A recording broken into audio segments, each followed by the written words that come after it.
रोगी को हमने अपने साथ कंधों पे डोलियों से लाते हुए अपने कंधों पे ही दम तोड़ते हुए देखा है मैडम हम लोगों ने। और अभियंता के रूप में सेवा करके इस अपने राष्ट्र की, अपने राज्य की और अपने इस उत्तराखंड प्रदेश की हम एक को सेवा के रूप में हमने अपनी नौकरी को लिया।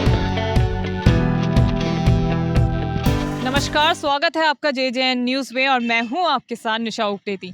कुछ लोग कहते हैं कि इंजीनियरिंग बेहद ही आसान चीज़ होती है, लेकिन इसके पीछे की असल वजह क्या है ये सिर्फ इंजीनियर ही जानते हैं। दरअसल इंजीनियर ऐसे लोग जो इस दुनिया को कलम और अपने दिमाग की मदद से सुविधाजनक बनाते हैं। अब आप सोच रहे होंगे कि हम इंजीनियर्स की बात क्यों कर रहे हैं। दरअसल आज 15 सितंबर है और आज के दिन को इंजीनियर डे के रूप में मनाया जाता है। आज का दिन सर मोक्षगुंडम विश्वेश्वरैया की याद में मनाया जाता है और आज के दिन हम बात करेंगे हल्द्वानी के ऐसे इंजीनियर्स से जिन्होंने बेहद ही संघर्ष के साथ आज इस मुकाम पर पहुंचे हैं। तो चलिए आज हम आपकी मुलाकात कराएंगे हल्द्वानी के कुछ इंजीनियर्स से। नमस्कार सर। नमस्कार। आपका नाम? मैं के पांडे। तो सबसे पहले तो JJN न्यूज़ की तरफ से आप सभी को happy engineers day. Thank you madam. सबसे पहला सवाल सर, कैसे आपने सोचा कि भाई मुझे तो इंजीनियर बनना है? मैडम, हमने इस देश और जो हमारा भारतवर्ष है और हमारा जो उत्तराखंड प्रदेश है, तो उसकी जो भौगोलिक परिस्थितियाँ बड़ी विषम है, तो हम लोगों के मन में ख्याल आया कि क्यों ना एक अभियंता के रूप में हम लोगों ने इस तरीके से पढ़ाई करी और अभियंता के रूप में सेवा करके इस अपने राष्ट्र की, अपने राज्य की और अपने इस उत्तराखंड प्रदेश की हम एक को सेवा के रूप में हमने इस अपनी नौकरी को लिया। और इस प्रकार से हमारे सारे लोग ने जो इसमें संकल्प लिया था उसको करते हुए आज हम लोग बहुत जो आपदा आती है उसमें दिन रात मेहनत करके रात भर वहाँ खड़े होकर मशीनों के साथ खड़े होकर इस देश और इस प्रदेश की जो हमारी जो भौगोलिक परिस्थिति है उसको हमारा प्रयास रह रहा है कि हम इसको अच्छा से अच्छा बनाएं और हमारे जो इस प्रदेश के रहने वाले जितनी भी जनता है, ग्रामीण जनता है, शहरी जनता है, आम नागरिक हैं, उनको एक अच्छी से अच्छी सुविधा मिले, इस बात को ध्यान में रखते हुए हमने अभियंता बनने का सोचा था और जिसको हम कोशिश कर रहे हैं कि वो किसी न किसी रूप में हमारा प्रयास है कि वो साकार हो। धन्यवाद सर। सर हमारे साथ। नमस्कार सर। नमस्कार। आपको भी इंजीनियर डे की बेहद शुभकामनाएं। धन्यवाद मैडम। क्या कहना चाहेंगे सर, पहाड़ों में जब आप काम करते हैं तो कितनी परेशानी आपको वहाँ पर आती है? मैडम देखिए, उत्तराखंड ऐसा राज्य है जिसकी भौगोलिक परिस्थितियाँ बहुत विषम परिस्थितियाँ हैं। यहाँ पर समय समय पर दैवीय आपदाएँ, भूकंप एवं कई प्रकार की दैवीय आपदाएँ, केदारनाथ जैसी आपदाएँ आती रहती हैं।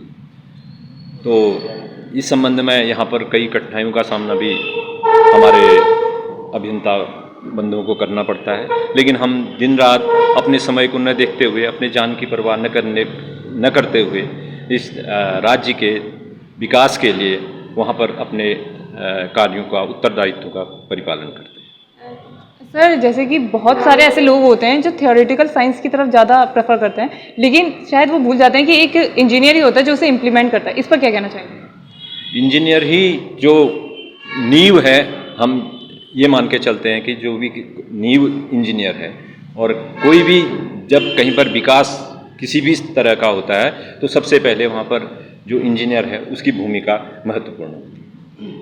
सर आपके मन में कब ऐसा ख्याल आया कि जैसे लोग बच्चे बोलते हैं कि मुझे डॉक्टर बनना है, मुझे साइंटिस्ट बनना है, आपने कब सोचा कि आपको इंजीनियर ही बनना है?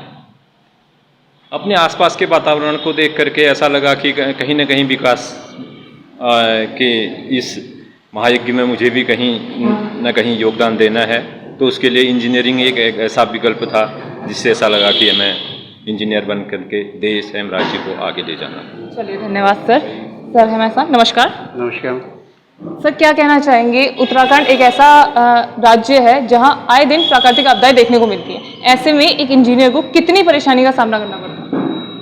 पहले तो मैं JJN न्यूज़ का धन्यवाद करना चाहूँगा कि आज इंजीनियर डे पे आप लोग यहाँ पे आए और एक इंजीनियरों की जो आवाज़ है, जो हालात हैं और जैसे हमारे उत्तराखंड की भौगोलिक परिस्थिति है, इस हिसाब से मैं कहना चाहूँगा कि जैसे उत्तराखंड राज्य एक बहुत छोटा प्रदेश है और यहाँ संसाधनों की बहुत ज़्यादा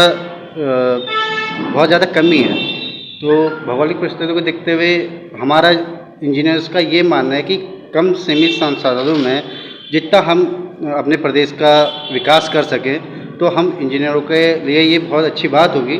और ये ज़रूरी भी है कि प्रदेश के आगे ले जाने के लिए कि हम कम कम बजट में बहुत अच्छी सुविधाएं लोगों को प्रदान कर सके। और वाकई में एक हमारे इंजीनियर्स जो आज इंजीनियर डे हम मना रहे हैं, हमारे विश्वेश्वरैया जी और हमारे आर.के. दत्ता साहब, जिन्होंने उस परिप्रेक्ष्य में काम करा है कि बहुत कम सीमित साधनों में देश को एक अच्छे विकास की तरफ ले गए। चलिए धन्यवाद सर।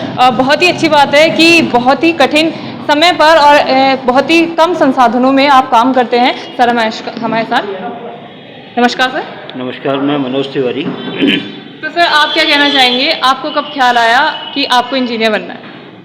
मैम, ख्याल तो ऐसा कुछ नहीं आया कि मेरे को इंजीनियर बनना है, बस किस्मत का था, यही रहा, दिखी मेरे को। और मैं तो आज जैसे आपकी ओर से इंजीनियर डे मनाया जा रहा है, क्या कुछ कार्यक्रम किए गए आज?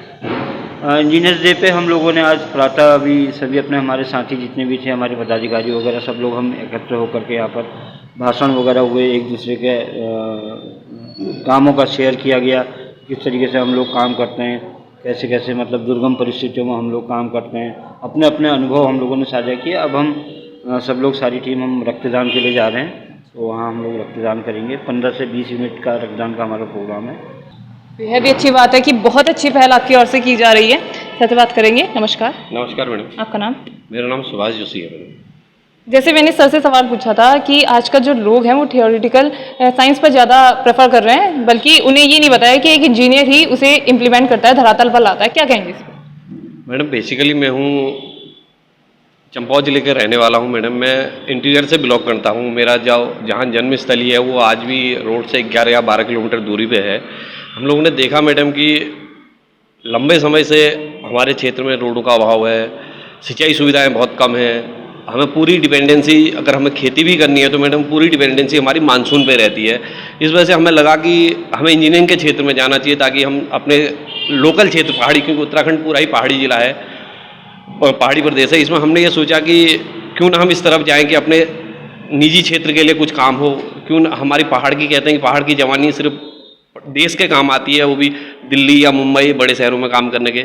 हमने सोचा कि हम अपने लोकल क्षेत्र में काम करेंगे। इस वजह से हमने इंजीनियरिंग प्रोफेशन चुना। जो आप सवाल कर रही है, मैं इसलिए इस जवाब को दे रहा हूँ मैडम। हमने देखा है कि रोगी को हमने अपने साथ कंधों पे डोलियों से लाते हुए, अपने कंधों पे ही दम तोड़ते हुए देखा है मैडम हम लोगों ने। हम इस अपनी जवानी हमने पूरे पहाड़ में गुजारी है। इस वजह से हमने अब जवानी में ये ख्याल है कि हम क्यों ना हम इंजीनियरिंग की तरफ जाएँ। इस वजह से बेसिकली हम लोग इंजीनियर बने हैं। और मैं आज आपके चैनल के माध्यम से इंजीनियर्स डे की सभी लोगों को बधाइयाँ भी देता हूँ। धन्यवाद। हमारे दर्शकों को जो इंजीनियर्स की तैयारी कर रहे हैं, उनको क्या सलाह या क्या एडवाइस देना चाहेंगे? मैडम मैं ये एडवाइस देना चाहूँगा कि आज मोक्षगुंडम गुंडम विश्वेश्वरैया जो भारत रत्न जिनका अवार्ड मिला है, हम उनके बताए हुए मार्ग पर चलें। और आज साथ ही साथ आर.के. दत्ता साहब जो हमारे उत्तर प्रदेश से बिलोंग करते हैं, उनकी आज पुण्यतिथि भी है। वो हमारे एक यूनियन के बहुत ही समर्पित लीडर रहे हैं और उनके जीवन के आदर्शों को हम अपने जीवन पे लाएं।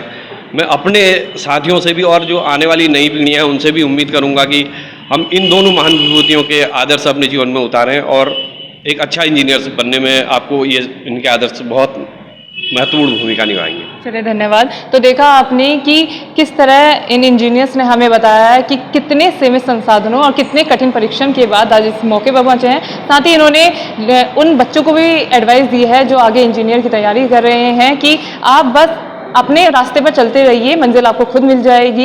इन्होंने अपनी आपबीती भी सुनाई, क्या कुछ इनके साथ घटा और किस तरह से ये इंजीनियर्स बने हैं, ये सब हमने आपको अपनी खास रिपोर्ट में दिखाया। तो जेजेएन की इंजीनियर डे स्पेशल खास रिपोर्ट में इतना ही। मैं अपने सहयोगी अभ्युदय मित्तल के साथ निशा उप्रेती, जेजेएन न्यूज़ हल्द्वानी। नमस्कार।